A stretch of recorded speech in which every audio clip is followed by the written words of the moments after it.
L'objectif numéro 1 d'un pervers narcissique est d'éteindre votre voix, définitivement. Pas de la faire taire pour un moment, de l'éteindre, complètement, définitivement, jusqu'à ce que vous ne vous souveniez même plus à quoi ressemble le fait de dire votre vérité, d'exprimer vos besoins ou de faire confiance à votre propre perception de la réalité. Car votre voix est sa plus grande menace. Votre capacité à nommer ce qui se passe, à dénoncer la manipulation, à dire ce n'est pas acceptable et à le penser vraiment, à dire aux autres ce qui se passe réellement, à vous défendre, à refuser leur version des faits, à faire confiance à votre propre réalité plutôt qu'à leurs mensonges. C'est dangereux pour lui. C'est un pouvoir qu'il ne peut pas contrôler. Il passe donc chaque interaction à détruire systématiquement votre voix jusqu'à ce que vous ne l'utilisiez plus. Et il le fait par étapes. Il commence par discréditer votre voix. Il vous fait remettre en question tout ce que vous dites. Vous êtes trop sensible, vous réagissez de manière excessive, vous dramatisez. Ce n'est pas ce qui s'est passé, vous vous trompez. Il vous manipule jusqu'à ce que vous commenciez à douter de votre propre perception, jusqu'à ce que vous remettiez tout en question avant de parler, jusqu'à ce que vous vous demandiez constamment « suis-je fou ou est-ce réel ?»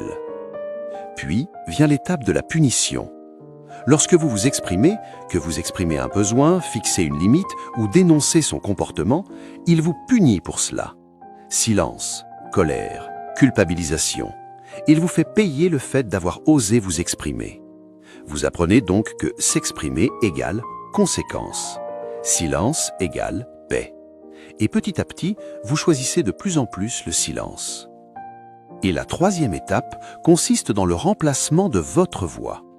Une fois qu'il vous a fait douter de vous-même et craindre les conséquences de vos paroles, il commence à vous dire ce que vous ressentez, ce que vous pensez, ce que vous devriez vouloir.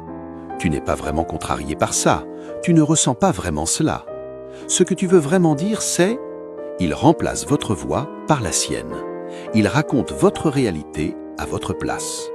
Et vous êtes tellement confus et épuisé que vous commencez à accepter sa version plutôt que la vôtre.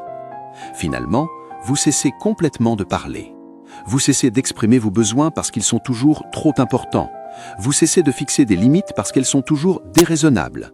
Vous cessez de dénoncer les mauvais comportements parce que vous créez toujours du drama. Vous cessez de faire confiance à votre perception parce qu'on vous a dit si souvent que vous aviez tort. Votre voix, elle est morte. Et il peut enfin agir sans résistance. C'est l'objectif, c'est toute la stratégie. Réduire votre voix au silence pour que vous ne puissiez ni le dénoncer, ni raconter aux autres ce qui se passe, ni vous défendre contre ces mensonges, ni nommer les abus, ni fixer de limites, ni partir et expliquer pourquoi, ni avertir la prochaine personne, ni guérir en disant votre vérité.